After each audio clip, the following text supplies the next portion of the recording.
DNA मित्रों, आज हम सबसे पहले आपके लिए तेल की 3 रुपए वाली महंगाई का विश्लेषण करेंगे। आपको याद होगा जिस दिन अमेरिका और इजराइल ने ईरान पर हमला किया था, उस दिन हमारी सबसे पहली चिंता महंगाई को लेकर ही थी। 28 फरवरी यानी युद्ध शुरू होने के दिन हमने डीएनए में आपको सावधान किया था। हमने आपको बताया था लड़ाई भले ही मिडिल ईस्ट में हो रही है, लेकिन उसका असर हमारी और आपकी जेब पर भी पड़ेगा। हमने बताया था कि युद्ध से भले ही भारत का दूर दूर तक कोई वास्ता नहीं हो, लेकिन महंगाई का बोझ भारत के 140 करोड़ लोगों पर भी पड़ेगा। आज वही हुआ। युद्ध शुरू होने के बाद आज पहली बार भारत में पेट्रोल डीजल के दाम बढ़ाए गए।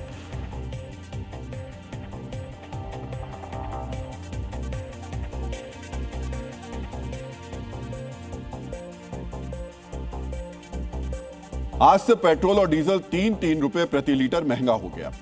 दिल्ली में अब पेट्रोल करीब 98 रुपए प्रति लीटर मिलेगा, जबकि डीजल का दाम लगभग 91 रुपए हो गया है। हालांकि स्थानीय कर ज्यादा होने की वजह से हैदराबाद में पेट्रोल का दाम 111 रुपए के करीब है, जबकि डीजल का दाम 99 रुपए प्रति लीटर के करीब है। मित्रों, 4 साल के बाद पेट्रोल डीजल का दाम बढ़ाया गया। इससे पहले 2024 में पेट्रोल डीजल की कीमत में 2 रुपए की बढ़ोतरी की गई थी। उसके बाद से भारत में पेट्रोल डीजल का भाव लगातार स्थिर था। जो कटौती की गई थी वो ईरान पर हमले के दौरान भी रेट में कोई बदलाव नहीं किया गया था। पेट्रोल डीजल का दाम पूरे देश में बढ़ा है। वहीं दिल्ली एनसीआर में सीएनजी की कीमत में भी बढ़ोतरी की गई। दिल्ली एनसीआर में सीएनजी की सप्लाई करने वाली कंपनी इंद्रप्रस्थ गैस लिमिटेड ने सीएनजी की कीमत 2 रुपए प्रति किलो बढ़ाई है। अब दिल्ली में सीएनजी का दाम बढ़कर 79 रुपए के आसपास हो गया है, जबकि कल मुंबई में भी महानगर गैस लिमिटेड ने सीएनजी के दाम में 2 रुपए का इजाफा किया था।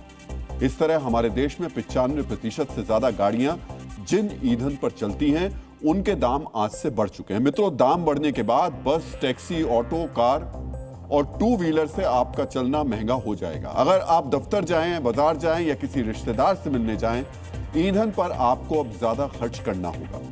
लेकिन इसका प्रभाव यहीं तक सीमित नहीं होगा। ईंधन के दाम बढ़ने का असर आपकी जेब और किचन पर भी पड़ता है।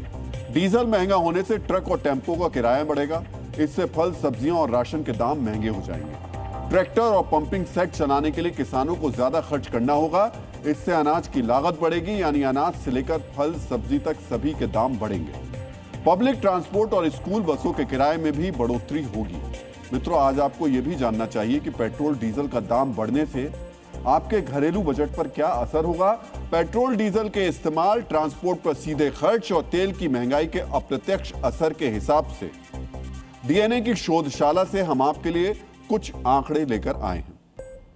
पेट्रोल डीजल का दाम 1 रुपए प्रति लीटर बढ़ने पर एक भारतीय का खर्च साल में 84 रुपए बढ़ जाता है, अगर 1 रुपया बढ़ता है तो। और बढ़ोतरी 3 रुपए की हुई है।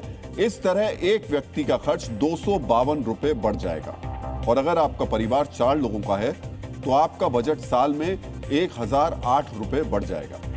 हर व्यक्ति का 252 रुपए का जो खर्च बढ़ता है, उसमें 173 रुपए का सीधा असर है, जबकि 79 रुपए का परोक्ष प्रभाव है। मित्रों, यह बढ़ोतरी आदर्श स्थिति में होती है। यह तब होती है जब हर सेक्टर में कीमत में इजाफा उसी अनुपात में हो जिस अनुपात में पेट्रोल डीजल के दाम बढ़े हैं। लेकिन दाम बढ़ने का एक असर यह होता है कि इसका फायदा उठाकर बस, ऑटो का किराया और दूसरी चीजों के दाम अनाप शनाप बढ़ा दिए जाते हैं। भले ही पेट्रोल डीजल का दाम सिर्फ 3% बढ़ा हो, लेकिन कई चीजों के दाम 10% तक भी बढ़ा दिए जाते हैं। ऐसी स्थिति में हर परिवार पर बोझ 1000 रुपए से काफी ज्यादा पड़ेगा। डीएनए मित्रों, भारत में तेल का दाम ईरान युद्ध शुरू होने के 76 दिनों के बाद बढ़ाया गया। तेल कंपनियों की तरफ से दलील दी जा रही है कि दुनिया के हालात ऐसे बन गए हैं कि कीमत बढ़ाना मजबूरी हो गई। आखिर ये मजबूरी कैसी है, ये भी आपको जानना चाहिए। मित्रों, ईरान युद्ध शुरू होने के समय अंतर्राष्ट्रीय बाजार में कच्चे तेल का भाव $72 प्रति बैरल था। आज कच्चे तेल का भाव $108 प्रति बैरल के पार है, यानी ग्लोबल मार्केट में तेल 50% महंगा हो गया। बीच में इसका भाव $120 के पार भी जा चुका है। यानी अंतर्राष्ट्रीय बाजार में जहां तेल की कीमत 50% बढ़ी है, वहीं भारत में तेल के दाम 3% बढ़ाए गए। मित्रों, कीमत में इस बढ़ोतरी का सबसे बड़ा कारण सरकारी तेल कंपनियों यानी इंडियन ऑयल, भारत पेट्रोलियम और हिंदुस्तान पेट्रोलियम को हो रहा नुकसान था। सरकार के मुताबिक दाम में बढ़ोतरी से पहले हर लीटर पेट्रोल पर तेल कंपनियों को 14 रुपए का घाटा उठाना पड़ रहा था, जबकि डीजल पर यह नुकसान 42 रुपए प्रति लीटर था। घरेलू एलपीजी सिलेंडर पर यह घाटा 674 रुपए प्रति सिलेंडर है। इसी तरह पेट्रोल, डीजल और एलपीजी सिलेंडर को मिलाकर तेल कंपनियों को हर रोज करीब 1000 करोड़ रुपए का घाटा हो रहा था, यानी महीने में 30,000 करोड़ का घाटा। इस तरह 3 महीने में तेल कंपनियों का घाटा करीब 1 लाख करोड़ रुपए का है। सरकार ने तेल कंपनियों को राहत देने के लिए मार्च के अंत में स्पेशल एक्साइज ड्यूटी में 10-10 रुपए की कटौती की थी। पेट्रोल पर ड्यूटी 13 रुपए प्रति लीटर से घटाकर 3 रुपए, जबकि डीजल पर 10 से 0 कर दी गई थी। यानी सरकार ने अपना राजस्व कम करके तेल कंपनियों को राहत पहुंचाई थी, लेकिन युद्ध लंबा खिंचने की वजह से यह फैसला भी घाटे की भरपाई के लिए नाकाफी साबित हुआ।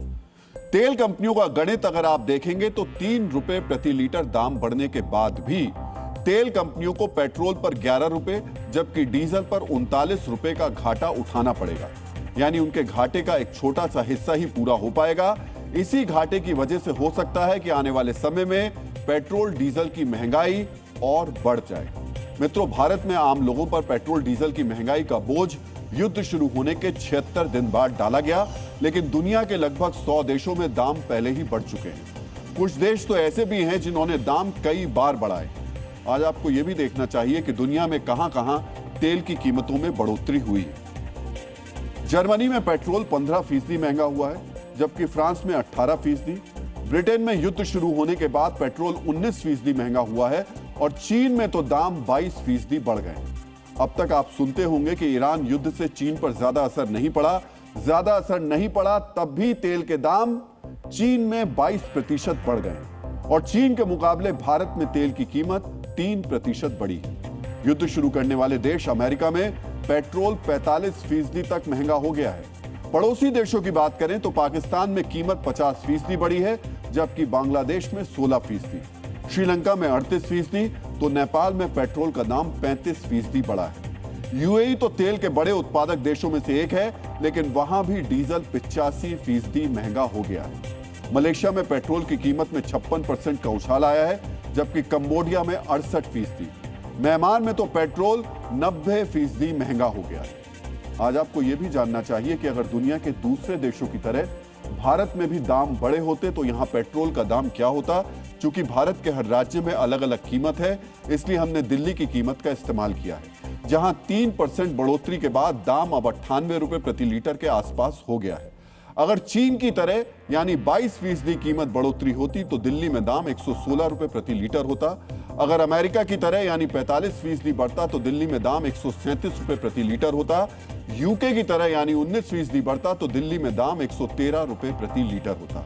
मित्रों, अलग अलग देशों के इन आंकड़ों को बताने के पीछे हमारा मकसद ये है कि दुनिया के ज्यादातर देश कच्चे तेल की महंगाई से जूझ रहे हैं, चाहे जर्मनी, फ्रांस और अमेरिका जैसे विकसित देश ही क्यों ना हो, वहां के लोगों को भी महंगाई का सामना करना पड़ रहा है। यूएई जैसे तेल उत्पादक देशों को भी इस संकट का सामना करना पड़ रहा है। उस अनुपात में हमारे देश में कीमत ज्यादा नहीं बढ़ी है।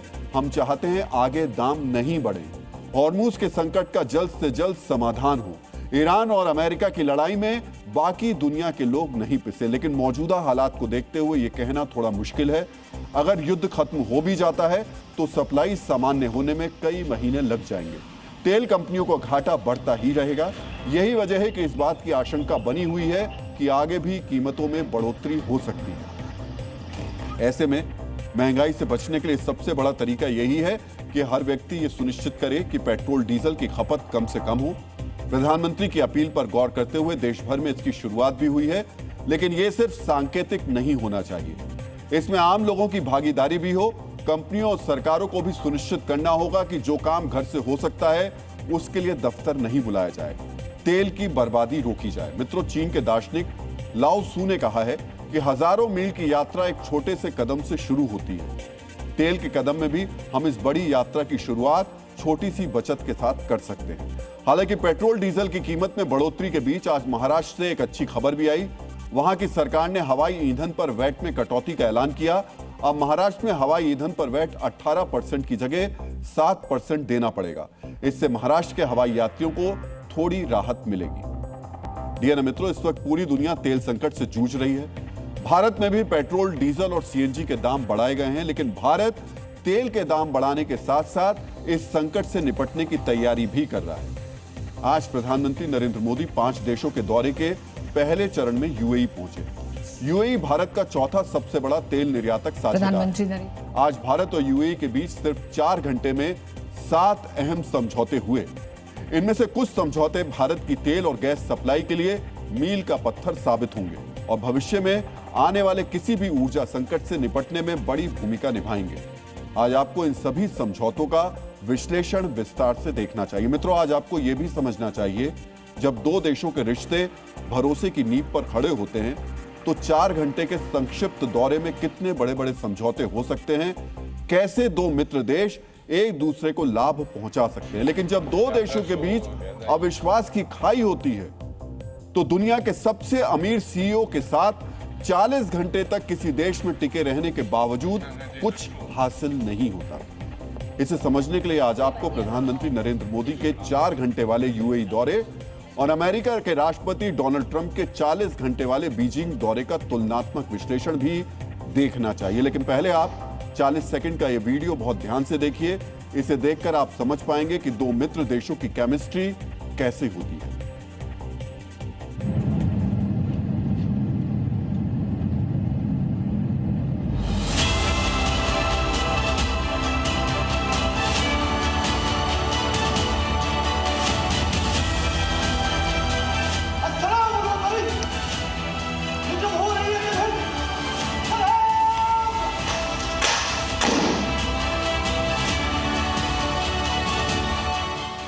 मैं अपने दूसरे घर आया हूं।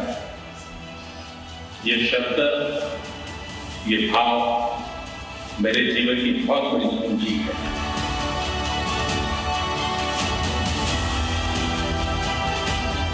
भारत हर परिस्थिति में यूएई के साथ कंधे से कंधा मिलाकर खड़ा है और आगे भी खड़ा है।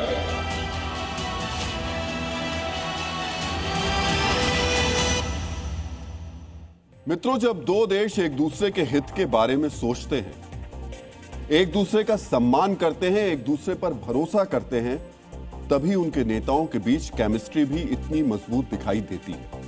पीएम मोदी ने यूएई में अपने 4 घंटे के दौरे में कई गेम चेंजर समझौते किए। अब आपको भारत यूएई के बीच हुए समझौतों के बारे में भी जानना चाहिए, जो ऊर्जा संकट के दौर में सबसे महत्वपूर्ण है। आज भारत और यूएई के बीच रणनीतिक तेल भंडार को लेकर एक एमओयू साइन किया गया। यह समझौता भारतीय company Indian strategic petroleum reserve limited यानी ISPRL और यूएई के Abu Dhabi national oil company ADNOC के बीच हुआ। ISPRL भारत सरकार की कंपनी है जो देश के लिए रणनीतिक तेल भंडार बनाती है और संभालती भी है, जिनका काम संकट के समय भारत के लिए कच्चा तेल सुरक्षित रखना और युद्ध या तेल सप्लाई रुकने की स्थिति में भी देश को तेल का बैकअप देना होता है। यानी ये देश का इमरजेंसी ऑयल बैंक है। इस वक्त भारत के पास फिलहाल 3 बड़े रणनीतिक तेल भंडार हैं। विशाखापट्टनम, मंगलुरु और पाडूर के इन तेल भंडारों में कुल मिलाकर लगभग 5 मिलियन मीट्रिक टन से ज्यादा कच्चा तेल स्टोर किया जा सकता है। अगर अचानक तेल सप्लाई रुक जाए तो ये भंडार भारत की लगभग 9 से 10 दिन की जरूरतों को पूरा कर सकते हैं। यानी भारत के पास अभी 10 दिन का इमरजेंसी ऑयल बैंक है। एडनॉक और भारत की ISPRL के बीच हुए समझौते के तहत अब यूएई की कंपनी भारत में 3 करोड़ बैरल तेल स्टोर कर सकेगी। इसके अलावा ओडिशा के चंडीखोल और पाडूर में नए बड़े तेल भंडार बनाए जाएंगे, जिससे भारत की तेल भंडारण की क्षमता लगभग 12 मिलियन मीट्रिक टन हो जाएगी, जिससे भारत के पास 20 से ज्यादा दिनों का इमरजेंसी तेल भंडार इकट्ठा हो जाएगा। इसके अलावा यूएई की फुजैरा में भी भारत के लिए इमरजेंसी तेल भंडार बनाने की योजना बनाई जा रही है। मित्रों, हॉर्मुज संकट और दुनिया में तेल सप्लाई का रास्ता बाधित होने के बीच ये भारत की बहुत बड़ी तैयारी है। इसके अलावा भारत और यूएई के बीच एलपीजी सप्लाई पर लॉन्ग टर्म एग्रीमेंट हुआ। यह एलपीजी समझौता इंडियन ऑयल कॉरपोरेशन और Abu Dhabi national oil company के बीच हुआ। खाना बनाने के लिए इस्तेमाल की जाने वाली यह गैस भारत में घरेलू सिलेंडर, उज्ज्वला योजना, होटल और छोटे उद्योगों में इस्तेमाल होती है। भारत दुनिया के सबसे बड़े एलपीजी उपभोक्ताओं में शामिल है, इसलिए इसकी लगातार सप्लाई भारत के लिए बेहद महत्वपूर्ण है। यूएई पहले से भारत की लगभग 40% एलपीजी जरूरत पूरी करने में बड़ी भूमिका निभाता रहा है। लंबे समय के समझौते से एलपीजी की सप्लाई अधिक सुरक्षित होगी और कीमतों में उतार चढ़ाव कम होगा, यानी संकट बढ़ने पर भी भारत के लिए ये कीमतें स्थिर रहेंगी। इसके अलावा भारत और यूएई के बीच एलएनजी और एलपीजी स्टोरेज सुविधाओं में सहयोग बढ़ाने पर जोर दिया जाएगा। मित्रों, यूएई भारत का दूसरा सबसे बड़ा एलएनजी यानी लिक्विड नेचुरल गैस का सप्लायर भी है। एलएनजी का इस्तेमाल बिजली और उर्वरक बनाने, फैक्ट्रियों, रसोई गैस और सीएनजी वाहनों में किया जाता है। अब भारत और यूएई के बीच एलएनजी और एलपीजी स्टोरेज सुविधाओं में सहयोग बढ़ाने का समझौता भी हुआ है, जिससे इन गैसों का रिजर्व मजबूत होगा। मित्रों, सिर्फ 4 घंटे के दौरे में सिर्फ यही समझौते नहीं हुए। भारत और यूएई ने एक दूसरे को फायदा पहुंचाने वाले और भी कई समझौते किए। भारत और यूएई के बीच लंबे वक्त के लिए रक्षा और सुरक्षा सहयोग पर समझौता भी हुआ। रक्षा सहयोग में defence industry, advance technology, cyber defence, समुद्री सुरक्षा, संयुक्त अभ्यास और सूचना साझेदारी शामिल होगी। इससे मेक इन इंडिया को बढ़ावा मिलेगा। दोनों देशों के बीच गुजरात के वाडीनार में जहाजों की मरम्मत के लिए औद्योगिक केंद्र स्थापित करने का समझौता हुआ। इसे भारत को ग्लोबल शिप रिपेयर हब बनाने की दिशा में बड़ा कदम माना जा रहा है। भारत और यूएई मिलकर भारत में बेहद तेज और शक्तिशाली एआई सुपर कंप्यूटर प्रणाली बनाने जा रहे हैं, जिससे भारत की आर्टिफिशियल इंटेलिजेंस की क्षमता मजबूत होगी। इसके अलावा यूएई इंफ्रास्ट्रक्चर के क्षेत्र में भारत के अंदर $5 अरब का निवेश करेगा। मित्रों, दो देशों के बीच 4 घंटे में इतने समझौते हो गए, जिसका फायदा दोनों देश 40 साल तक उठाएंगे। यूएई में दोनों देशों ने एक दूसरे से सिर्फ कारोबारी समझौते नहीं किए, बल्कि भारत ने यूएई पर होने वाले हमलों की भी कड़े शब्दों में निंदा की। आज आपको अबुधाबी से भारत के प्रधानमंत्री के इस संदेश को भी सुनना चाहिए। यूएई पर हुए हमलों की हम कठोर निंदा करते हैं। यूएई को जिस तरह निशाना बना गया है, ये किसी भी रूप में स्वीकार्य नहीं है। ब्रदर, इन कठिन परिस्थितियों में आपने जिस संयम, करेज और विजन का परिचय दिखाया है, यह बहुत ही सराहनीय है। मित्रों, यूएई पर हमले के खिलाफ यह कड़ा संदेश इसलिए भी जरूरी था क्योंकि यूएई में 35 से 38 लाख भारतीय रहते हैं। भारतीय समुदाय यूएई की कुल आबादी का लगभग 30% से ज्यादा हिस्सा माना जाता है। यूएई पर मिसाइल और ड्रोन गिरने से इन भारतीयों की सुरक्षा भी खतरे में पड़ती है और यूएई के तेल भंडारों में आग लगने का सीधा असर भारत को होने वाली सप्लाई पर पड़ता है। मित्रों, आज आपको दोनों देशों के बीच होने वाले समझौते में यूएई के फायदे के बारे में भी जानना चाहिए। भारत दुनिया की सबसे तेजी से बढ़ती अर्थव्यवस्थाओं में शामिल है। भारत से गैस सप्लाई का समझौता करके यूएई लंबे समय के लिए ऊर्जा उपभोक्ता को सुरक्षित कर रहा है। अगर यूएई की कंपनी भारत में तेल स्टोर करती है तो यह स्थायी और बड़े तेल उपभोक्ता की गारंटी भी है। भारत दुनिया का नया ग्लोबल मैन्युफैक्चरिंग हब बन रहा है। यूएई भारत में निवेश करके इसका बड़ा लाभ ले सकता है। एआई और टेक्नोलॉजी में साझेदारी के जरिए यूएई के G42 जैसे ग्रुप भारत के विशाल डिजिटल मार्केट में प्रवेश पा रहे हैं।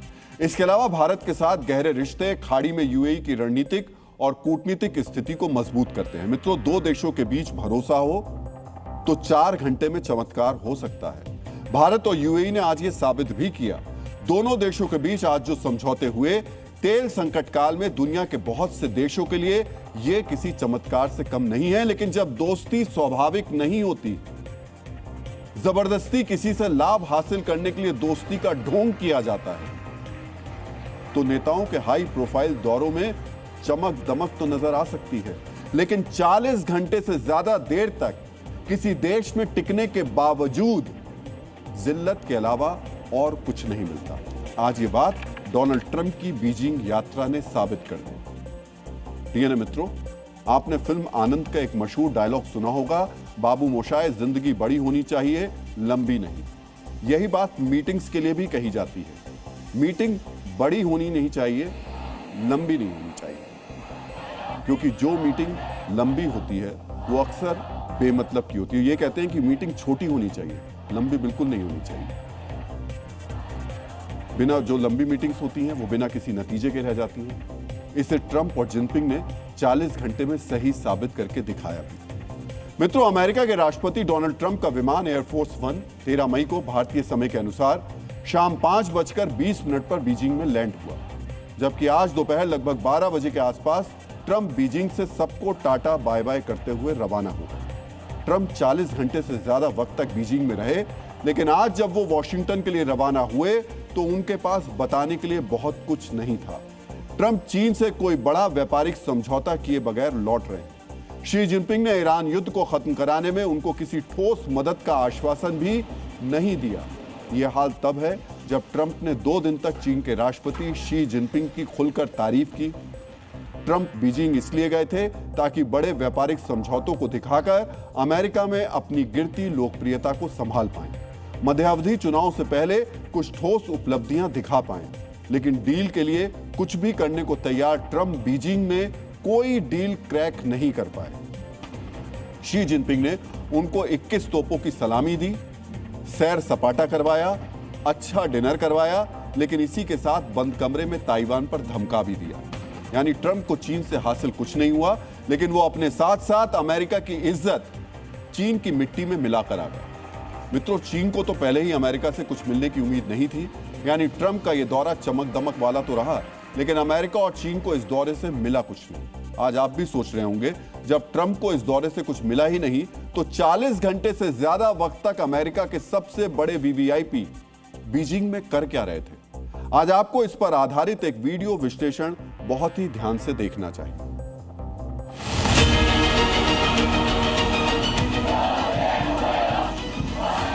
ट्रंप जब बीजिंग में उतरे तो सैकड़ों चीनी बच्चों ने झंडे हिलाकर डांस करके उनका स्वागत किया। ट्रंप को फूल दिए गए, डील की तलाश में बीजिंग आए। ट्रंप ने खुशी खुशी इसको स्वीकार किया। ट्रंप को जिनपिंग ने अगले दिन 21 तोपों की सलामी और पूरा सम्मान किया। बीजिंग में ट्रंप को डिनर में भुनी हुई बतख, चीनी व्यंजन, तिरामिसू मिठाई और शंख के आकार की खास पेस्ट्री परोसी गई। चीनी राष्ट्रपति शी जिनपिंग ने ट्रंप को टेंपल ऑफ हेवन भी घुमाया। जिनपिंग ने ट्रंप और उनके बेटे बहू के साथ यहां पर यादगार फोटो भी खिंचवाई। ट्रंप अपने साथ अमेरिका के सबसे अमीर उद्योगपतियों को लेकर बीजिंग गए थे। जिनपिंग ने इन उद्योगपतियों से हाथ तो मिलाया, लेकिन इनके हाथ में कुछ रखा नहीं। यानी दुनिया के सबसे बिजी सीईओ बीजिंग में सिर्फ फोटो खींचने और खिंचवाने गए। एलन मस्क को शायद इस बात का अंदाजा था बीजिंग में वो पिकनिक के लिए जा रहे हैं, इसीलिए वो अपने बेटे लिटिल एक्स को भी मौज मस्ती करवाने के लिए साथ लाए थे। मस्क चीन में कभी वीडियो बनाते दिखे, कभी दूसरों के साथ फोटो खिंचवाकर बोरियत महसूस करने के बाद मुंह बनाते। ये हाल उस अमेरिकन उद्योगपति का था जिसकी नेटवर्थ $820 बिलियन यानी लगभग 70 लाख करोड़ रुपए है। यही हाल एप्पल के टिम कुक, एनवीडिया के जेनसन हुआंग और ब्लैक रॉक के लैरी फिंक का भी रहा। मालूम चला है ट्रंप अपने पावर का इस्तेमाल करके कई अमेरिकी उद्योगपतियों को जबरदस्ती बीजिंग लेकर आए। आखिर में ट्रंप को जिनपिंग गुप्त झोंगना नहाई गार्डन लेकर गए। ट्रंप को 300 से 400 साल पुराने पेड़ दिखाए।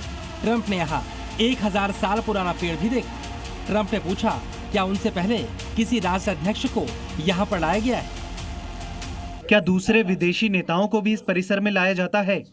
बहुत कम। शुरुआत में हम यहाँ राजनयिक कार्यक्रम नहीं करते थे, बाद में कुछ कार्यक्रम शुरू हुए। ये बात सुनकर ट्रंप के चेहरे पर थोड़ा सुकून दिखा। शायद वॉशिंगटन जाकर जब बीजिंग में उनकी उपलब्धियों के बारे में पूछा जाएगा तो वो बता पाएंगे उन्होंने चीन में एक ऐसा गार्डन देखा जिसे उनके सिवाय बहुत कम वैश्विक नेताओं ने देखा है। तो मित्रों, इस तस्वीर के साथ एक बार फिर से हम कह दें कि हम 4 घंटे वर्सेस 40 घंटे की मीटिंग का तुलनात्मक विश्लेषण कर रहे हैं। एक 4 घंटे में मीटिंग हुई जो यूएई में हुई, और एक 40 घंटे की मीटिंग जो कि बीजिंग में हुई। मित्रों, इस वक्त अमेरिका में भी चीन से हुई किसी डील की नहीं बल्कि ट्रंप की सीक्रेट गार्डन की सैर और उस भुनी हुई बत्तख की चर्चा सबसे ज्यादा हो रही है जो उनके खाने के टेबल पर परोसी गई थी। ट्रंप के लौटते वक्त उनके विमान एयरफोर्स 1 में पत्रकारों ने पूछा उनकी उपलब्धि क्या रही। इस पर ट्रंप का जवाब क्या रहा, यह आपको बहुत ध्यान से सुनना चाहिए। ये एक अविश्वसनीय यात्रा रही। मुझे लगता है कि इससे बहुत लाभ हुआ। और हमने कुछ शानदार व्यापारिक समझौते किए। दोनों देशों के लिए ये एक बेहतरीन मुलाकात थी। ट्रंप जिस तरह हवा में उड़ रहे थे, उसी तरह वो बातें भी हवा में ही कर रहे थे। ट्रंप का जवाब था कि दोनों देशों ने कुछ बेहतरीन समझौते किए, लेकिन ये कौन से समझौते हैं, इसके बारे में ट्रंप ने कुछ खास नहीं बताया। मित्रों, अमेरिका के पूर्व विदेश मंत्री डीन एचिसन ने कहा था, कूटनीति के कुछ ही नियम ऐसे हैं जिनमें कोई अपवाद नहीं। जब कोई अधिकारी कहता है कि बातचीत उपयोगी रही, तो यह मान लिया जा सकता है कि कुछ भी हासिल नहीं हुआ। मित्रों, डीन एचिसन ने बिल्कुल सही कहा। अब ट्रंप ये माने या ना माने, लेकिन पूरा अमेरिका और दुनिया यही मान रही है, ट्रंप को बीजिंग दौरे से कुछ मिला नहीं। लेकिन चीन और अमेरिका के बीच अविश्वास की वजह से वो बीजिंग से ज्यादा नुकसान करवाकर लौटे। आज आपको यह भी जानना चाहिए, चीन और अमेरिका के बीच कौन सी डील की उम्मीद लगाकर ट्रंप बीजिंग गए थे और उनको हासिल क्या हुआ। ट्रंप ने दावा किया कि चीन अमेरिकी कंपनी बोइंग से 200 प्लेन्स खरीदने पर सहमत हुआ है, लेकिन इस पर चीन की तरफ से कोई आधिकारिक जानकारी अभी तक नहीं मिली है। ट्रंप के इस ऐलान से बोइंग कंपनी के शेयर उठे नहीं, गिर गए, क्योंकि बाजार को उम्मीद थी कि बीजिंग से 500 प्लेन खरीदने के ऑर्डर मिलेंगे। ट्रंप के मुताबिक चीन ने अमेरिका से सोयाबीन और बीफ की $10 बिलियन की खरीदारी का वादा किया है। यह भी 2020 में अमेरिका और चीन के बीच हुई डील जैसा आश्वासन माना जा रहा है। चीन ने पहले भी वादे किए थे, लेकिन पूरे नहीं किए, और चीन इसके लिए मशहूर वैसे भी है। ट्रंप ने दावा किया, चीन ने अमेरिका से तेल खरीदने में दिलचस्पी दिखाई है, लेकिन इस पर भी कोई आधिकारिक समझौता नहीं हुआ। ट्रंप की रेयर अर्थ पर जिनपिंग के साथ बातचीत हुई, लेकिन यह बातचीत भी डील में नहीं बदल पाई। मित्रों, अमेरिका और चीन के बीच अविश्वास का जो गहरी खाई है, उसे भरना आसान नहीं है। इस दौरे में अमेरिका और चीन ने व्यापार और निवेश को संभालने के लिए नए व्यापारिक मंच और बोर्ड बनाने पर चर्चा की, ताकि भविष्य में विवाद कम किया जा सके। दोनों देशों ने माना कि स्ट्रेट ऑफ हॉर्मुज खुला रहना चाहिए, ताकि दुनिया में तेल सप्लाई प्रभावित ना हो, लेकिन चीन ने यह भी कहा, ईरान पर हमला होना ही नहीं चाहिए था। शी जिनपिंग ने अगले 3 वर्षों के लिए स्थिर और रचनात्मक चीन अमेरिकी संबंध का नया ढांचा प्रस्तावित किया। इसके अलावा शी जिनपिंग की सितंबर 2026 में अमेरिका की यात्रा की योजना पर भी चर्चा हुई, लेकिन जिस डील की तलाश में ट्रंप बीजिंग गए थे, 40 घंटे से ज्यादा वक्त तक बीजिंग में टिके रहने के बावजूद इस तरह की किसी डील के लिए कोई बड़ा आधिकारिक समझौता नहीं हुआ। यह पूरा दौरा मौखिक आश्वासनों, भविष्य की संभावनाओं और राजनीतिक संदेशों तक ही सीमित रहा। हालांकि ट्रंप इस दौरे के बाद ताइवान पर बहुत ज्यादा दबाव में दिखाई दे रहे हैं। अगर स्थिति ऐसी बनी तो क्या अमेरिका ताइवान की रक्षा करेगा? मैं इस पर कुछ नहीं कहना चाहता। मैं इस बारे में कुछ भी नहीं बोलूंगा। आज यही सवाल राष्ट्रपति शी जिनपिंग ने मुझसे भी पूछा था। मैंने उनसे कहा, मैं इस बारे में बात नहीं करता। क्या उन्होंने पूछा कि आप ताइवान की मदद के लिए सैनिक भेजेंगे? उन्होंने पूछा कि क्या मैं उनकी रक्षा करूंगा। मैंने कहा, मैं इस बारे में बात नहीं करता। मित्रों, आज से पहले अमेरिका ने हमेशा ताइवान की रक्षा की बात कही है, लेकिन जिनपिंग के धमकाने के बाद अब वो इस मुद्दे पर खामोश हो गए। न जिनपिंग को उन्होंने इसका जवाब दिया और न ही अमेरिकी पत्रकारों से इस बारे में कुछ कहा। इसे भी अमेरिका की सुपर पावर वाली छवि के नुकसान के तौर पर देखा जा रहा है। डीएनए मित्रों, बीजिंग में अमेरिकी राष्ट्रपति डोनाल्ड ट्रंप को क्या मिला और क्या नहीं, इस पर संशय के बादल मंडरा रहे हैं, लेकिन दिल्ली में ईरान का भारत के प्रति सकारात्मक रुख साफ साफ नजर आ रहा है। अब हम दिल्ली में विदेश मंत्री एस जयशंकर और ईरानी विदेश मंत्री सैयद अराक्ची की मुलाकात का विश्लेषण करने जा रहे हैं, ताकि आप समझ सकें कि जयशंकर और अराक्ची की मुलाकात से कौन से शुभ संकेत मिले। दोनों देशों के विदेश मंत्रियों के बीच कई मुद्दों पर बातचीत हुई। इस वार्ता में सबसे महत्वपूर्ण मुद्दा हॉर्मुज का था। हॉर्मुज का रास्ता खुलने से ही भारत की तेल सप्लाई सुचारू हो सकती है। इसी वजह से जब अराक्ची मीडिया के सामने आए तो भारत की फिक्र को लेकर सकारात्मक बयान सामने रखा। हम भी चाहते हैं कि हॉर्मुज का रास्ता पूरी तरह खुल जाए। ईरान से भारत लगातार तेल लेता रहा है। अमेरिका के गैर कानूनी प्रतिबंधों की वजह से हमारा व्यापार रुका है। हम चाहते हैं कि भारत के साथ तेल का व्यापार दोबारा आगे बढ़े। भारत को तेल बेचने की इच्छा जताकर अराक्ची ने यह बता दिया कि हॉर्मुज के मुद्दे पर वो भारत के साथ रिश्ते नहीं बिगाड़ना चाहते। इसके साथ ही अराक्ची ने अमेरिकी प्रतिबंधों का जिक्र करके भारत की सहूलियतों का भी ध्यान रखा। मित्रों, राजनीति में उतरने से पहले अराक्ची एक मंझे हुए राजनयिक थे। वो जानते हैं कि कूटनीति की भाषा में कोई भी बात सीधे सीधे नहीं की जाती। कूटनीति में संकेतों का ही महत्व होता है। भारत के साथ तेल व्यापार करने की इच्छा जताने के बाद अराक्ची ने एक और बड़ा संकेत दिया। ये संकेत समझने के लिए आपको एक बार मिडिल ईस्ट के नक्शे पर ध्यान देना होगा। जिस हॉर्मूज ने पूरी दुनिया की टेंशन बढ़ा रखी है वो अंतर्राष्ट्रीय समुद्री सीमा के तहत नहीं आता है। स्ट्रेट ऑफ हॉर्मूज में ईरान और ओमान अपनी समुद्री सीमा साझा करते हैं। आज अराक्ची ने यह भी बताया कि हॉर्मूज के मैनेजमेंट को लेकर ईरान और ओमान की बातचीत चल रही है। अराक्ची ने नक्शे की लकीरों से संकेत दिया, मित्रों इस वक्त भारत और ओमान के रिश्ते इतिहास में सबसे बेहतर स्थिति में हैं।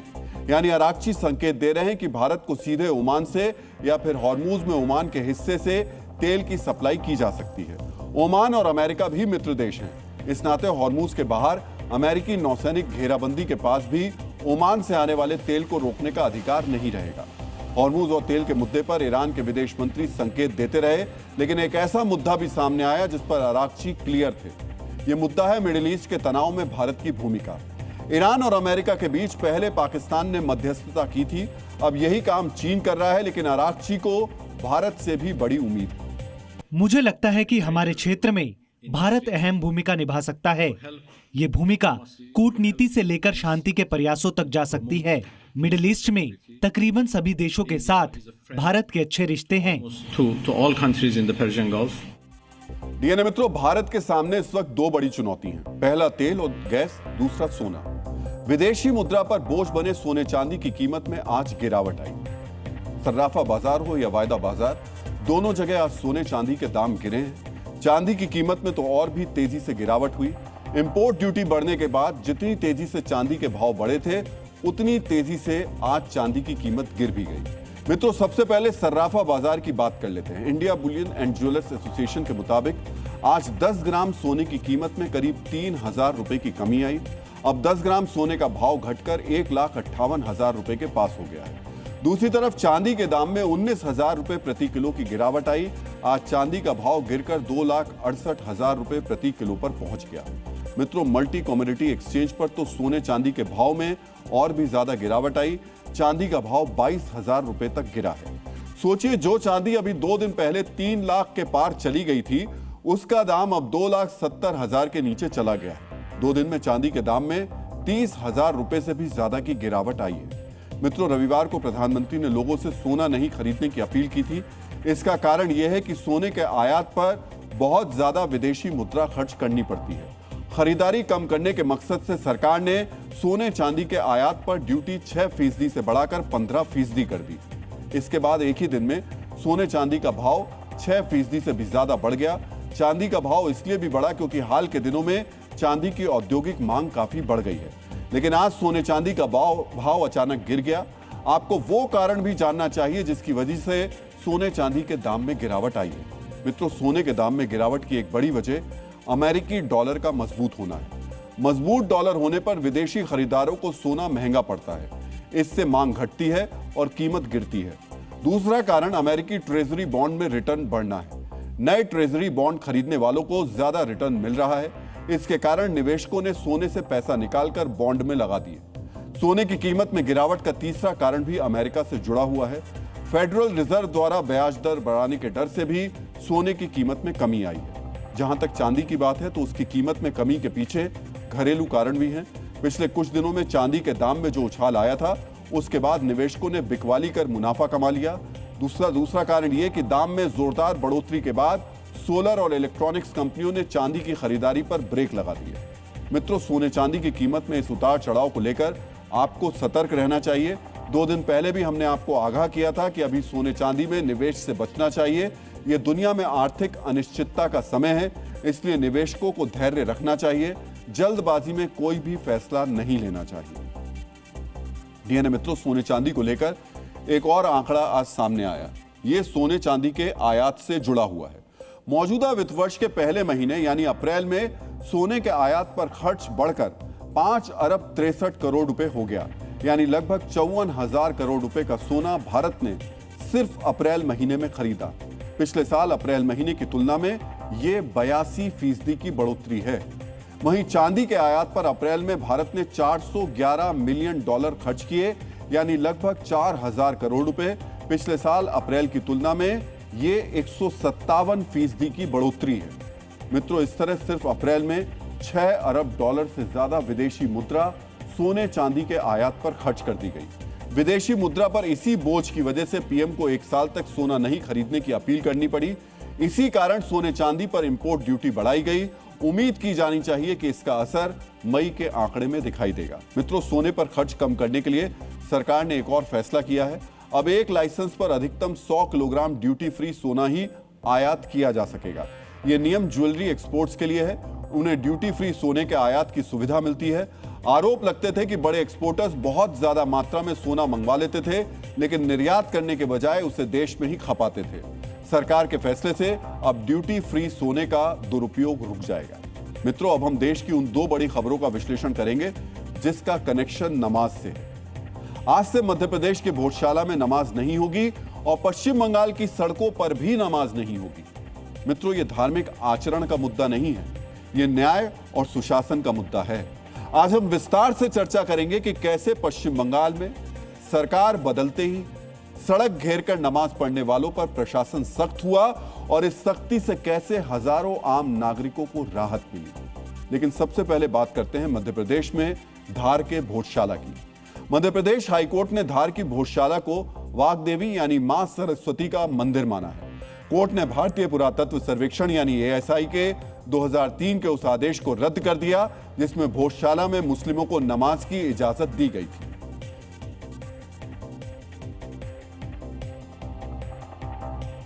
कोर्ट ने भोजशाला पर अपने आदेश में और क्या क्या कहा हम आपको विस्तार से बताएंगे, लेकिन सबसे पहले देखिए मां वाग्देवी के आस्था स्थल की मुक्ति पर आज धार में सनातन धर्मियों ने कैसे उत्सव मनाया।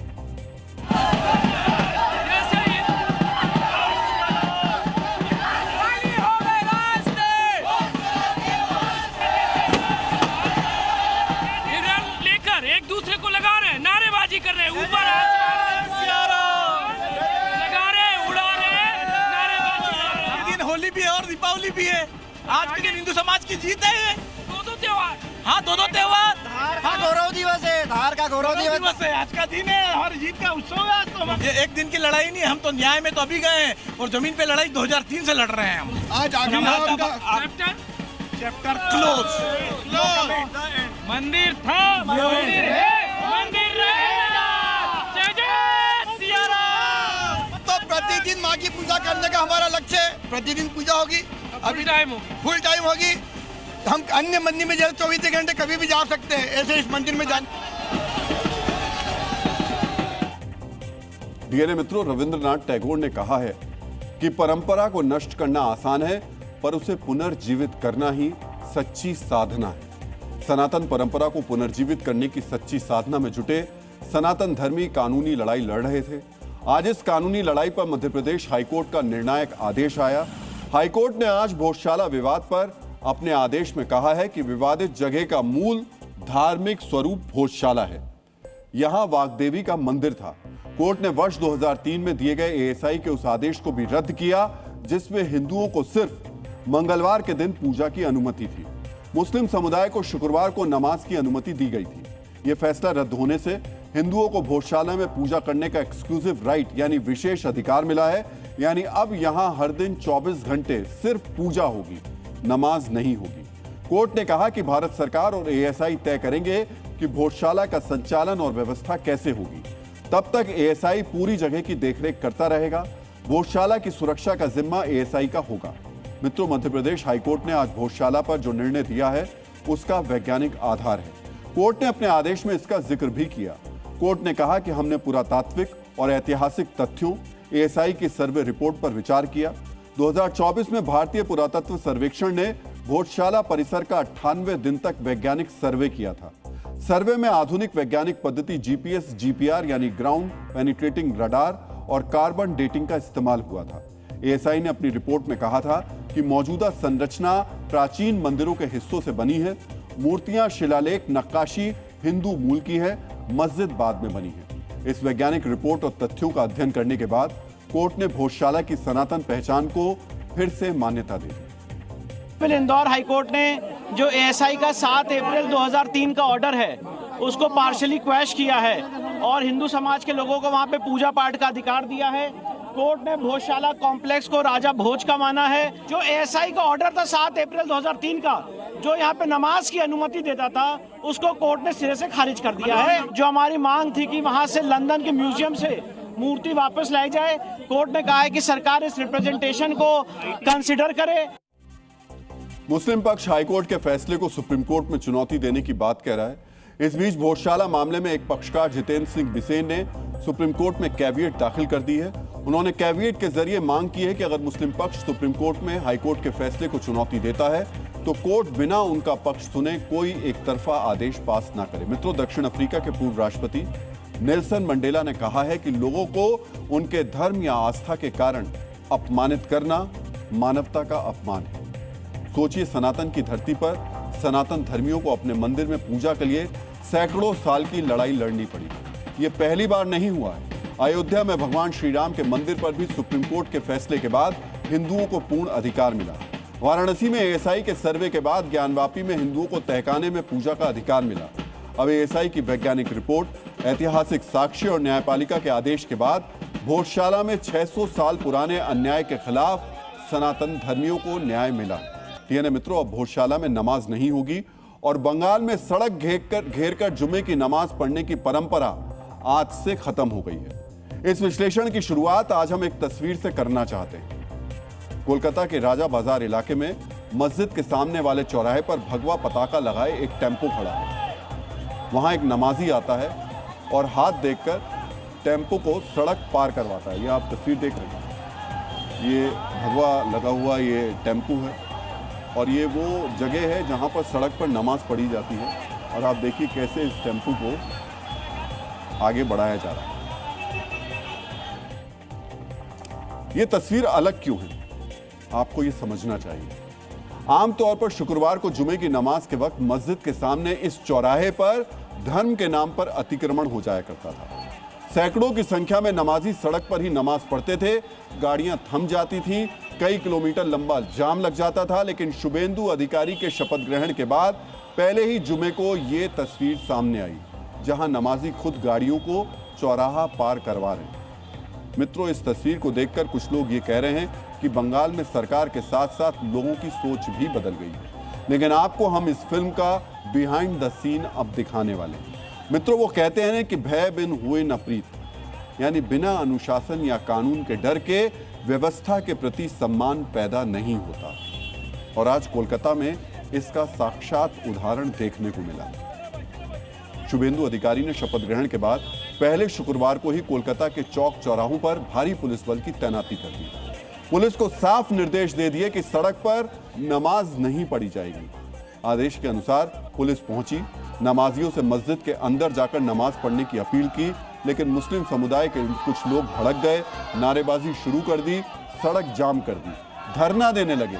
इतना ही नहीं, वहां कवरेज करने गई हमारी टीम को भी रोकने लगे। सड़क पर नमाज पढ़ने से रोका गया तो कैसी अराजकता फैल गई, पहले आपको ये देखना चाहिए। नहीं, ये सब मत कीजिए, ये सब मत कीजिए, ये सब मत कीजिए, ये सब मत कीजिए, ये सब मत कीजिए, ये सब मत कीजिए। मेरा हक है दिखाने का। रोड पे नमाज पढ़ने की जो मांग है, उस मांग को लेकर यहाँ पे राजा बाजार क्रॉसिंग, यहाँ पे रोड ब्लॉक किया गया। महज 10-15 मिनट के लिए फुटेज है हमारे पास। आप डिनाई करेंगे? आप डिनाई करेंगे? कागज का मांगे हैं, कागज का मांगे हैं, कागज का मांगे हैं। अभी भी तेवर देखिए, यहाँ पे पुलिस के आला अधिकारी खड़े हैं, यहाँ पे एडिशनल सीपी नॉर्थ कोलकाता वो खड़े हैं, उसके सामने मीडिया को उंगली दिखाया जा रहा है। तो हम लोग क्या करेंगे, ये आप तय करने वाले होते कौन है? भाईजान यहाँ पे आइए। हम लोग क्या करेंगे, हम लोग क्या करेंगे, किस चीज का कवरेज हम लोग करेंगे, ये तय करने वाले आप होते। No topic. अभी तक यहाँ पे जमा रहा है, अभी तक तेवर दिखाने की कोशिश कर रहे हैं। मित्रों, कड़वी दवा ही मर्ज का पक्का इलाज होती है। कोलकाता पुलिस सड़क पर नमाज पढ़ने के दशकों पुराने मर्ज का पक्का इलाज करने के लिए लाठी डंडे वाली कड़वी दवा का इंतजाम करके आई थी। नमाज के नाम पर हो रही अराजकता का इलाज करने के लिए अतिरिक्त पुलिस बल बुलाया गया। काली टी-शर्ट और जीन्स में डंडा लिए जब स्पेशल फोर्स पहुंची तो जो लोग चौराहे पर गाड़ियों को रोक रहे थे वही सड़क खुलवाने की अपील करने लगे।